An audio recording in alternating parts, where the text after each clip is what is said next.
Une journée fructueuse pour les défenseurs ukrainiens. 3 navires de la flotte russe de la mer Noire, 4 sites pétroliers clés et un nouveau record pour l'armée ukrainienne. L'équipage a réussi à abattre 30 drones en seulement 24 heures. Le Kremlin change sa tactique d'offensive. À quoi faut-il s'attendre de la part des Russes? De plus, Moscou prévoit d'attaquer l'Europe. Quand attendre l'attaque et qui est visé? La fameuse substitution aux importations russes a encore une fois échoué. Des hackers ukrainiens ont prouvé que la production de drones en Russie dépend entièrement de la Chine. Loukachenko est encore en pleine forme. Le César de la patate a déclaré que tous les problèmes de l'Occident décadent viennent de la démocratie. Trump et Macron l'envient et l'avenir appartient à la dictature. Le détroit d'Ormuz est à nouveau fermé. L'Iran a déclaré que Trump n'a pas tenu ses engagements. Pendant ce temps, la Pologne a annoncé qu'elle boycotterait la décision de la Fédération internationale et interdirait l'accès aux athlètes russes et biélorusses. Et en Russie, de nouveaux scandales impliquant le pouvoir éclatent. Qu'ont encore fabriqué les bureaucrates cette fois-ci? Bonjour, voici les actualités du jour. Je m'appelle Eva Nikolashvili. Aimez la vidéo, abonnez-vous car nous commençons tout de suite. Une bonne journée pour le SBU. Les services des secrets ukrainiens ont frappé simultanément 3 navires de l'agresseur en Crimée occupée. Un grand navire de débarquement a été touché. Le Yamal, le grand navire de débarquement Azov et un autre navire de guerre de type non identifié. Les forces de défense ont frappé 4 sites pétroliers majeurs en Russie. Dans le cadre de la dépétrolisation de Poutine et de l'affaiblissement du potentiel militaro-économique de l'agresseur, les forces ukrainiennes ont frappé 4 sites majeurs de l'industrie du raffinage russe. C'est ce qu'ont rapporté l'état-major ukrainien et les forces de système sans pilote. Plus précisément, des incendies font rage dans les raffineries de Novokuibishevsk et de Syzran dans la région de Samara, au terminal pétrolier Lukoil, 2 de Vysotsk dans la région de Leningrad et à la station de pompage de Tikhoretsk dans le kraï de Krasnodar. Et tous ces sites servent à l'approvisionnement des forces armées des occupants russes.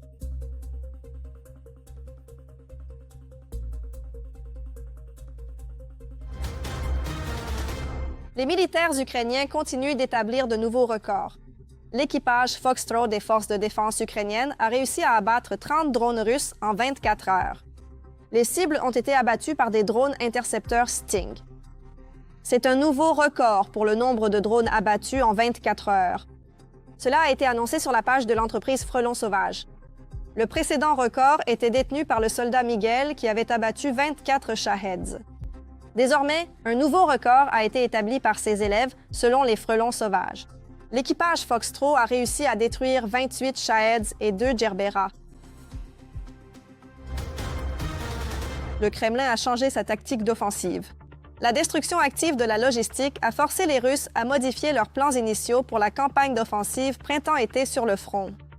Désormais, les unités logistiques ennemies dans la région de Donetsk, notamment à Zourès et Orlivka, ne peuvent plus transporter de cargaisons militaires en toute sécurité car elles sont constamment traquées par des drones ukrainiens qui, en déjouant les systèmes de brouillage électronique ennemis, frappent exactement là où ils sont dirigés. Les frappes ukrainiennes causent de graves problèmes aux occupants russes. L'infrastructure logistique de l'armée ennemie dans la zone de front est perturbée grâce à nos défenseurs. Désormais, à cause de ces problèmes, ils sont contraints de transformer leurs plans prioritaires pour la campagne d'offensive printemps-été. L'ennemi a compris que d'ici fin avril, il pourrait perdre la part du lion de ses véhicules de transport assurant la logistique. Selon les rapports de l'état-major, les véhicules de transport russes sont activement détruits, ceux-là même qui peuvent traverser rapidement les zones de danger sur le champ de bataille. Plus on détruit ces véhicules, plus la pénurie de ressources sera grande pour la Fédération de Russie. La situation sur le front tourne à l'avantage des forces armées ukrainiennes et cela est largement dû à l'activité et à l'expérience de l'actuel chef du renseignement militaire, Kirilo Boudanov. Des compétences, de la ruse et du flair de ce militaire et négociateur chevronné dépendent en grande partie la suite et l'issue des négociations de paix entre l'Ukraine et la Russie. La suite porte sur les opérations les plus spectaculaires menées en territoire ennemi sous la direction de Boudanov. Fin 2025, cette opération a de fait sauvé la ville de Pokrovsk. Les combattants du renseignement militaire ont été héliportés pour ouvrir un couloir aux principales unités des forces armées ukrainiennes venues renforcer la défense de la ville. Je tiens à rappeler que tout cela s'est produit alors que la Fédération de Russie affirmait officiellement avoir pris la ville, Gerasimov rapportant à Poutine qu'elle était tombée. Et là, vous devez comprendre quelle était la situation à ce moment-là. À cette époque, la situation à Pokrovsk était extrêmement tendue. L'opération était dirigée par le chef du renseignement Kirilo Boudanov et il n'est pas exclu qu'il y ait même pris part. Cette opération a porté ses fruits. Après cela, tout le monde en Russie a cessé de dire que la ville était prise. Ils ont commencé à parler de progression, de succès, de nombreux combats, mais ils ont abandonné l'idée que tout était conquis. La Russie a propagé de la désinformation, affirmant que lors de la tentative de débarquement, tout le commando du renseignement avait été anéanti, que tous étaient morts et que rien ne marchait. Eh bien, ce n'est pas la première fois qu'ils mentent. J'étais catégoriquement contre, bien sûr, la diffusion dans les médias de certaines vidéos et photos, y compris avec le général, car il est clair que pour un tel objectif, la Russie trouvera des moyens, trouvera des locaux partis à l'étranger pour identifier le point exact, localiser l'endroit. Il s'avère que ce n'est ni la première ni la dernière fois que le chef du renseignement ukrainien participe à des opérations spéciales. C'est ce qu'a confirmé dans une interview récente le commandant de l'unité spéciale Timour du renseignement militaire. Selon un soldat, Boudanov a personnellement participé à de tels raids. Ces unités y pénétraient. C'était le début à Graivoron dans cette direction, puis... Et il y est allé lui-même? Oui.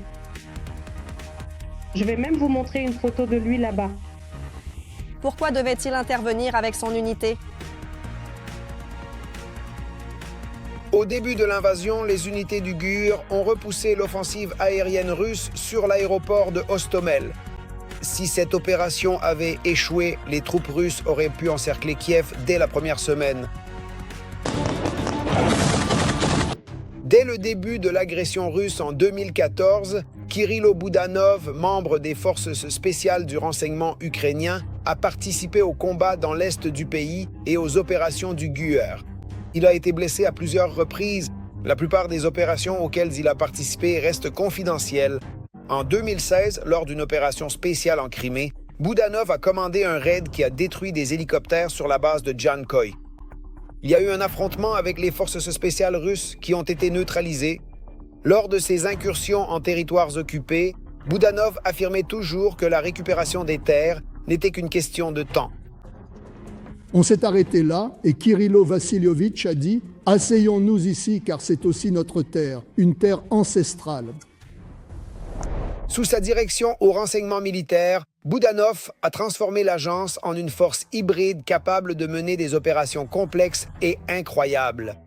Les médias mondiaux ont souvent relaté ses succès et son travail à la tête du GUR. La résilience de l'Ukraine, qu'elle soit militaire, politique ou psychologique, a stupéfié le monde entier. L'un des piliers méconnus de cette résilience fut la transformation du GUR ukrainien sous l'égide du lieutenant-général Kirilo Boudanov. Quelques mois avant l'invasion, il était l'un des rares hauts responsables à avoir publiquement alerté sur l'attaque imminente. Aujourd'hui, à la tête du GUR, Boudanov est tout aussi efficace, car il pilote désormais le processus de négociation. Si l'on observe publiquement l'influence de Boudanov, elle porte principalement sur le processus de négociation. C'est là qu'il s'illustre et c'est le sujet qu'il aborde le plus souvent. Il a participé à des négociations trilatérales avec les États-Unis et la Russie, assurant le suivi de ce processus. Il a mené des opérations spéciales majeures, a structuré le renseignement militaire et gère maintenant le volet diplomatique. À chaque poste, Kirilo Boudanov est productif et efficace et sa vision garantit que les pourparlers de paix aboutiront pour l'Ukraine.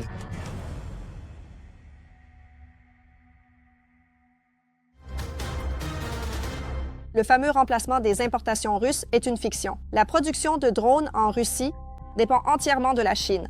Et les responsables russes eux-mêmes l'ont confirmé. Des hackers ukrainiens se sont introduits dans une visioconférence lors d'une réunion à huis clos au ministère russe de l'Industrie et du Commerce, consacrée au développement de la production de drones. Ils y ont discuté d'un problème critique du complexe militaro-industriel russe. Et il s'est avéré que la Russie, pour sa production de drones, dépend entièrement de l'Empire du Milieu. Plus de 90% des composants clés des drones russes, moteurs, électroniques, câbles, plastiques et batteries, proviennent de Chine. Mais voilà, on a un problème de matières premières. Dites-moi s'il vous plaît, quel doit être le pourcentage de matières premières d'origine étrangère? On parle de la batterie d'accumulateurs, là, c'est bien ça? Oui, celle qu'on assemble entièrement nous-mêmes, mais à partir de matières premières étrangères, pour ainsi dire. Et en Russie, en acheter, eh bien, ce n'est pas possible. C'est bien là le problème. C'est pratiquement impossible à faire, même si on prend de simples fils de cuivre qui, comme tout le monde le sait, et je pense que mes collègues ne me contrediront pas, sont fabriqués exclusivement en Chine. C'est-à-dire que si on prend juste l'électricité, c'est-à-dire que c'est 90%, ce sont toujours des matières premières étrangères. Ce n'est tout simplement pas produit en Russie. Loukachenko a annoncé la mobilisation des officiers de réserve. Il a été déclaré que cela permettrait d'augmenter le taux d'encadrement des postes militaires de base par des officiers et d'assurer la préparation de la réserve de mobilisation. Auparavant, Loukachenko avait déjà parlé de la préparation des forces armées du pays à la guerre. Il ne peut y avoir, Pavel, aucun temps de paix. Nous nous préparons à la guerre. Et dans cette salle, et pas seulement ici, les gens doivent comprendre.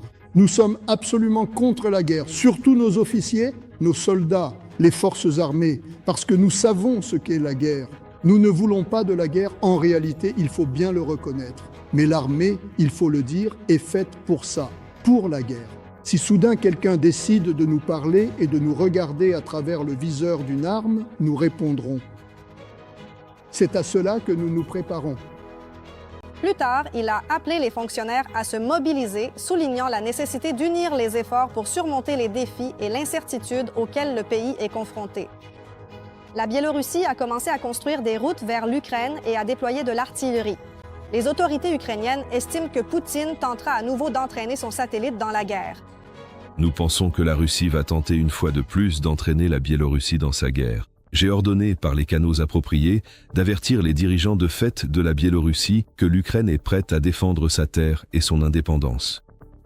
La nature et les conséquences des récents événements au Venezuela devraient dissuader les dirigeants biélorusses de commettre des erreurs. Zelensky a lié l'activité militaire accrue sur le territoire biélorusse à un regroupement des troupes russes que le commandement militaire de la Fédération de Russie, selon le président ukrainien, effectue pour pallier le manque d'effectifs. Nous constatons des tentatives du contingent d'occupation de procéder à un regroupement des forces, très probablement dans le but de compenser le déficit d'effectifs.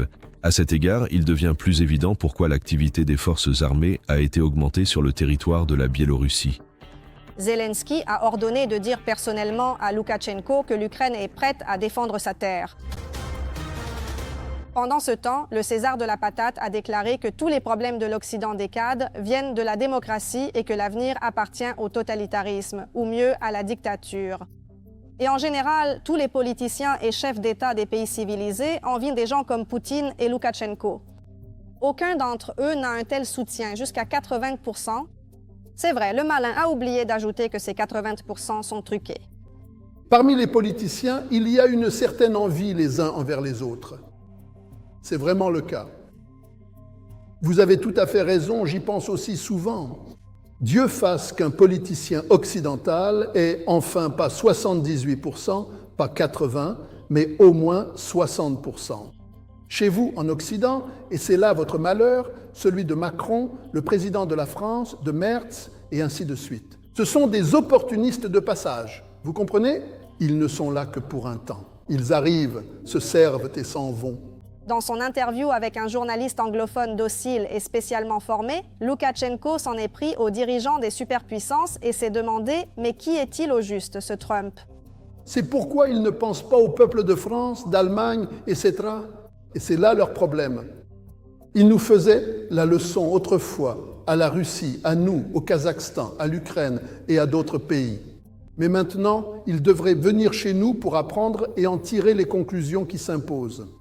Ils ne veulent ni apprendre ni tirer de conclusions. C'est comme pour votre Trump. Enfin, qui est-il? C'est un intérimaire, il n'a que 4 ans. Que fera-t-il en 4 ans? Rien du tout. La Russie peut attaquer les pays de l'OTAN à tout moment, en particulier les pays baltes et même scandinaves. Le président du Conseil de sécurité russe, Shoigu, a déjà lancé des accusations et des menaces, alors que les chefs militaires suédois craignent la prise d'une île en mer Baltique par l'armée de l'agresseur. Et qu'en est-il de l'OTAN? Les Russes continuent de s'emporter et de menacer de guerre les pays baltes et la Scandinavie. Cette fois, c'est l'ami de Poutine, l'ex-ministre de la Défense exilé au Conseil de sécurité, Sergueï Shoïgu, qui s'est manifesté. Celui qui a exécuté l'ordre de lancer la guerre la plus sanglante en Europe depuis 80 ans a invoqué la charte de l'ONU et le droit à la légitime défense. Récemment, les cas où des drones ukrainiens frappent la Russie en passant par la Finlande et les pays baltes se sont multipliés. Cela peut s'expliquer de deux façons, soit l'inefficacité des défenses anti-aériennes occidentales, soit l'ouverture délibérée de leur espace aérien par ces États. Dans ce dernier cas, selon le droit international, l'article 51 de la Charte de l'ONU sur le droit naturel de légitime défense en cas d'agression armée s'applique. Le spectre d'une attaque russe contre les pays baltes et la Finlande est sans cesse agité par les propagandistes russes et les partisans de la guerre. Un avertissement spécial. Un avertissement spécial, oui. En Estonie, ils disent rien reçu. Leurs menaces se sont intensifiées après la chute de plusieurs drones en Lituanie et en Lettonie, où les autorités ont affirmé qu'il s'agissait d'appareils ukrainiens. Les Russes en ont profité pour jeter de l'huile sur le feu. Les médias de propagande ont même diffusé une carte du trajet des drones ayant bombardé Ust-Luga et Primorsk. Pourtant, cet infox a été démasqué par le pilote et blogueur russe Fighter Bomber. Les scripts du Kremlin ne se sont pas arrêtés là et ont sorti une autre carte montrant de prétendus drones ukrainiens lancés depuis la Finlande vers la base d'Olenia.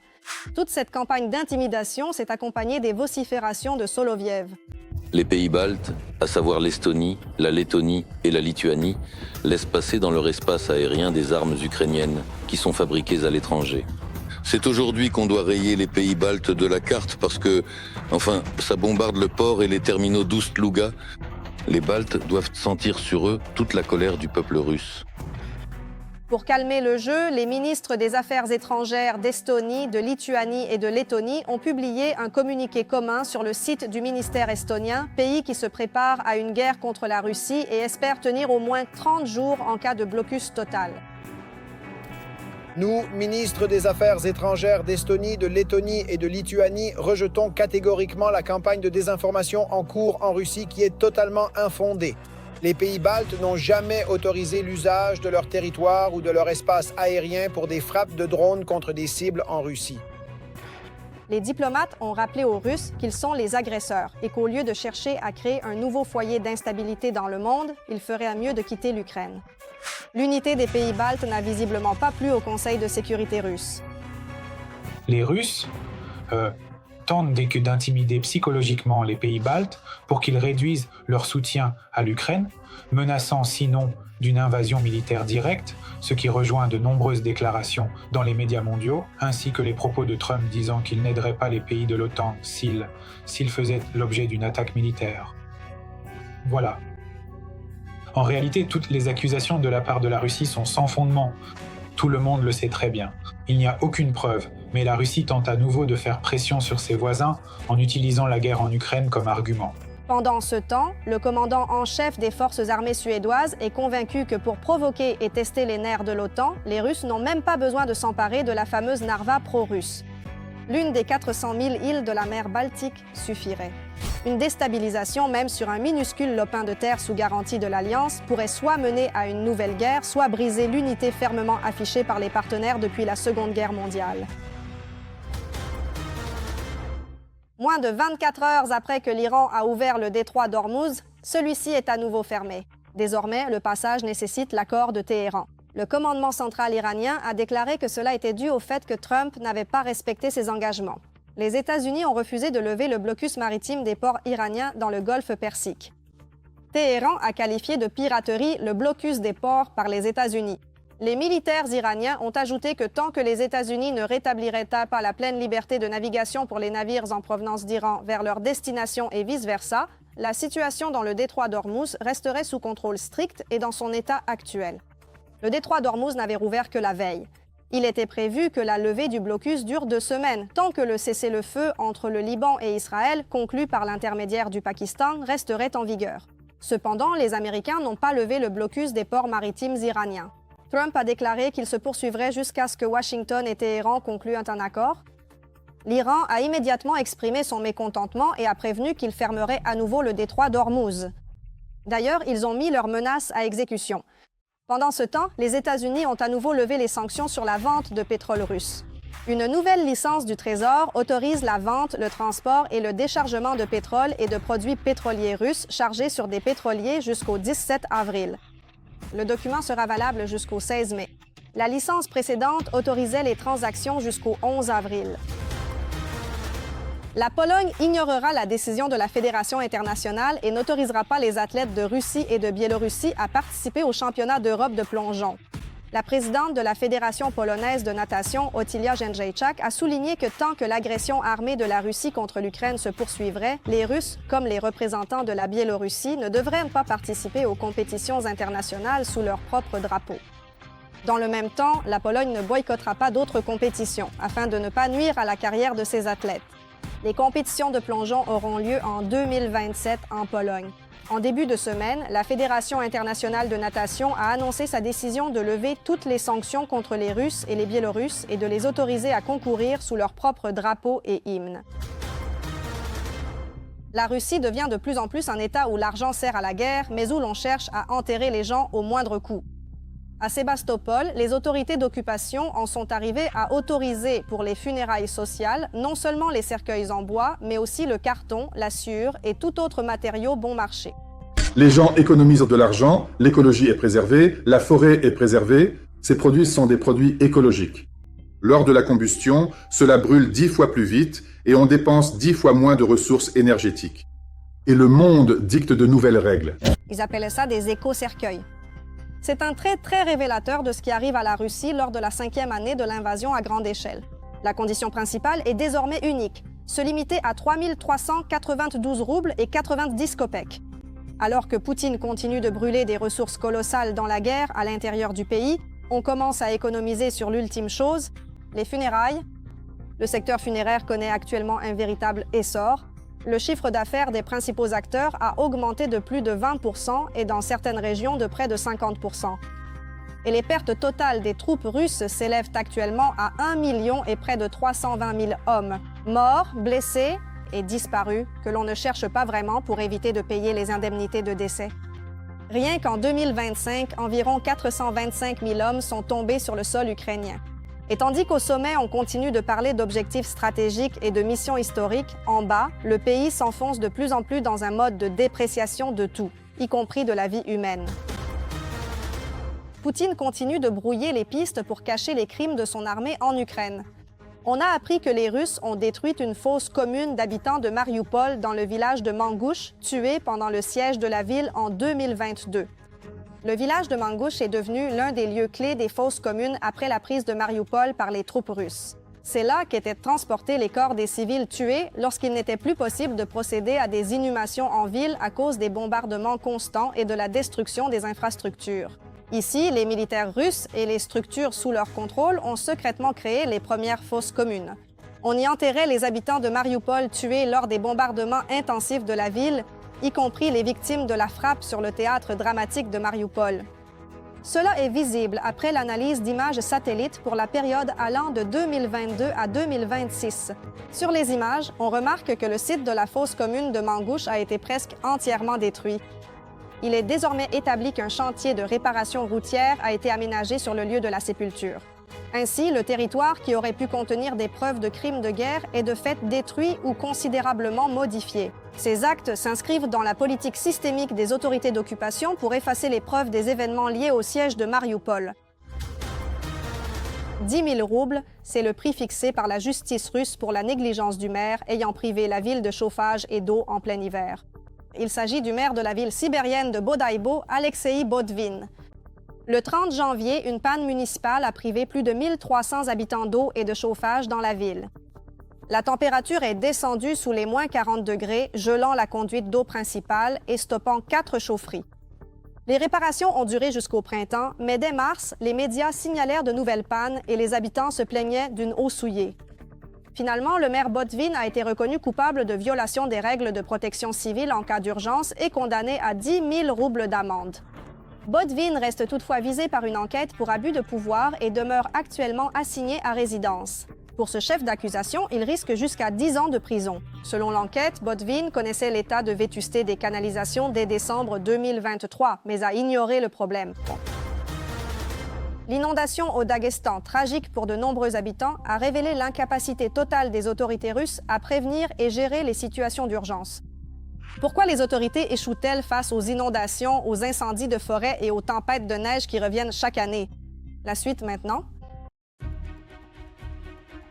Pourquoi dans la Russie de Poutine, chaque année, tout déraille tout à coup, sans prévenir?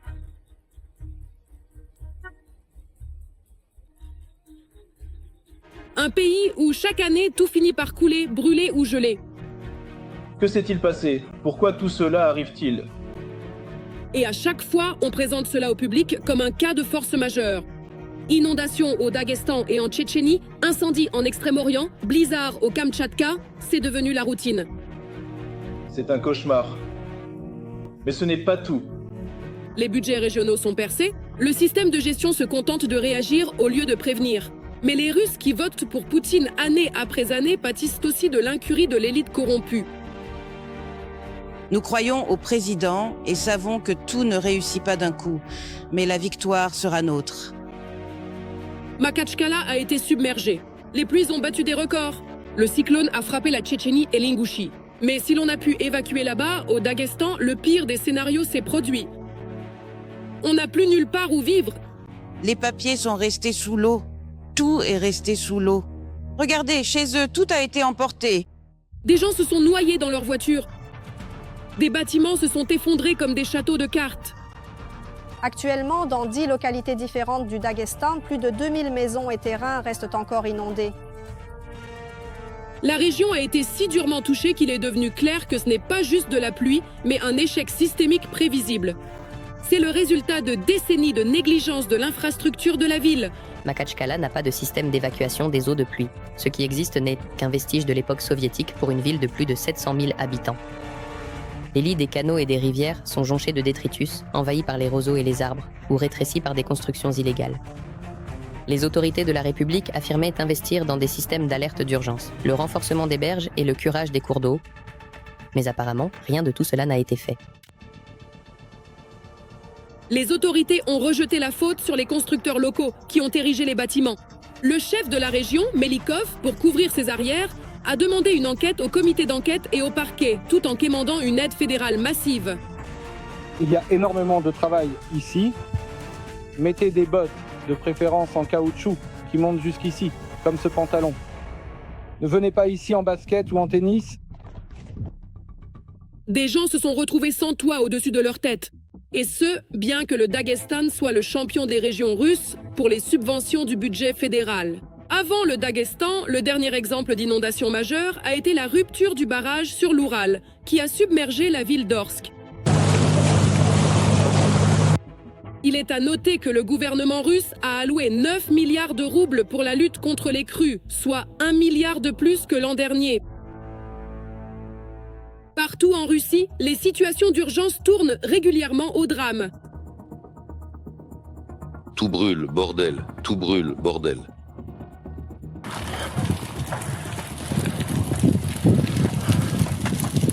En ce moment même, une nouvelle saison des incendies s'embrasse déjà en Sibérie et en Extrême-Orient. Un régime spécial a déjà été instauré dans des dizaines de municipalités. On accuse le facteur humain, et oui, il existe. Mais il n'est pas d'usage de parler des failles systémiques. Il n'y a pas d'équipement.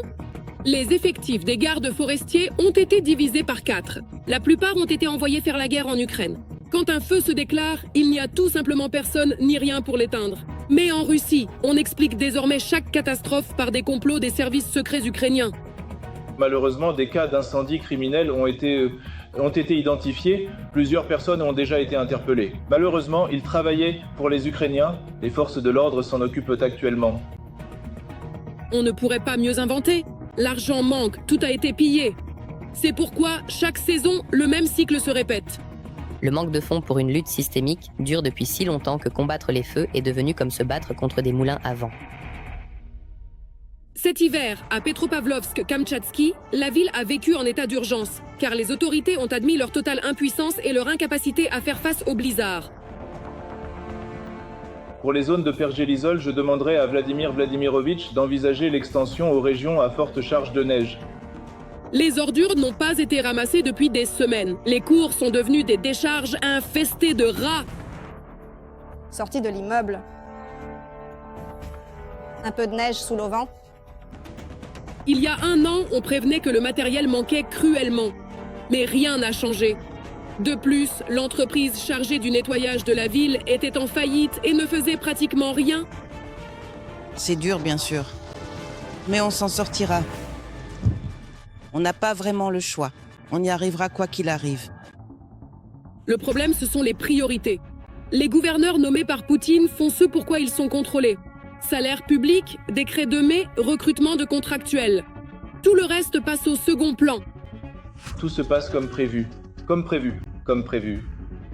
La priorité absolue du dictateur du Kremlin est unique, c'est la guerre contre l'Ukraine. N'oublions pas l'effet papillon, qui opère lui aussi.